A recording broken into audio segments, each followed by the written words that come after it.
the last person to enter Jannah will be a person who will be in Jahannam.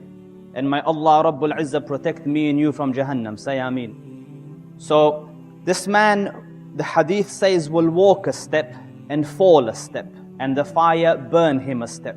So he's in calamity. Every step he takes, he falls on his face, and the gush of the fire comes and he screams in agony. So he says, Ya Rabb, release me from this.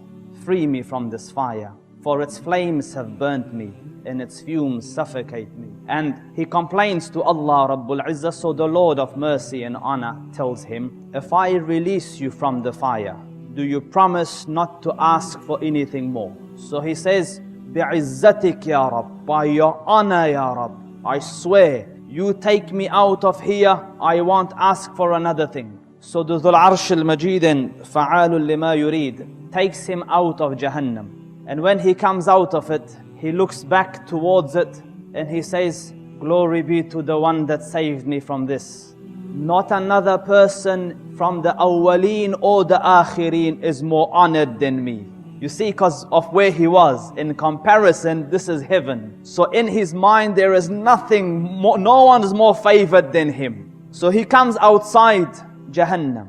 And then Allah Rabbul Izzah orders for a tree to come out in front of him and for a spring of water. So he's at the gates of Jahannam and he sees water. And understand there's no water in Jahannam. May Allah save me and you from Jahannam. وَإِن يَسْتَغِيثُوا يُغَاثُوا بِمَاءٍ كَالْمُهْلِ يَشْوِي الْوُجُوهِ. And anytime they ask for a drink, they are given a water that burns the face as they drink it. So water is a rare commodity. So when he sees water, he longs for it. But he's promised that he can't ask for anything more. So, and one of the hadiths says, Ya Rabb, Ya Rabb, oh Allah, not wanting to ask, but at the same time it's too tempting. So then he says, Ya Rabb, take me close to that tree and that water, so that I might sit under its shade and drink from its water. So Allah Rabbul Izzah says, Ya ibn Adam, ma aghdarak, O son of Adam, how would you break your word? Didn't you promise me that you wouldn't ask for anything anymore? So the hadith says Allah Rabbul Izzah excuses him because he's been shown something that he has no patience towards. There's no way he could hold back. Allah Rabbul Izzah knows. So when he goes under the tree and drinks from its water and enjoys its shade, another tree bigger and better comes out in front of him near the gates of Jannah, and the stream is running alongside it.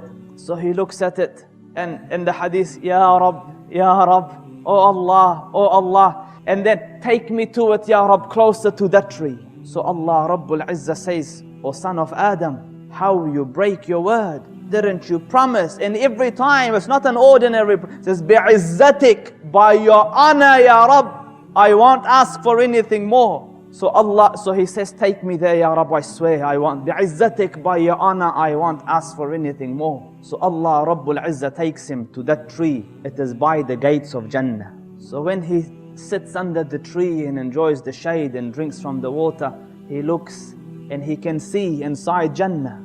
And subhanallah, who can look at Jannah and not... You see a nice house and your heart thinks, Ya Rabb, or you see a nice car, kids do this, my Lamborghini, and it's not his.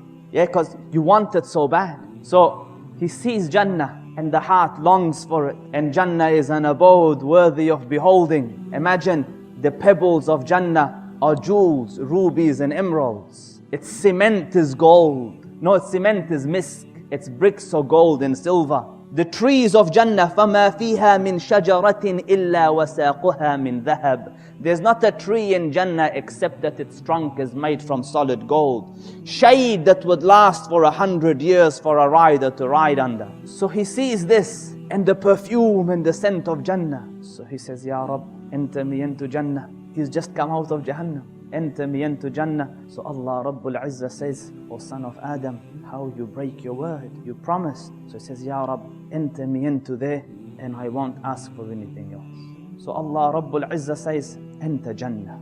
And when you come late to a party, all the seats look full because you feel out of place. This man's late to the party. He's late to Jannah. So when he enters, he says, all the places are taken.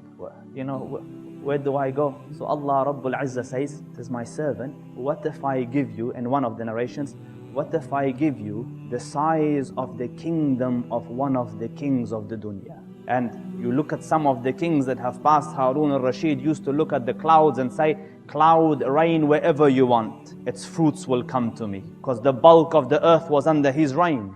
So there were kings like that.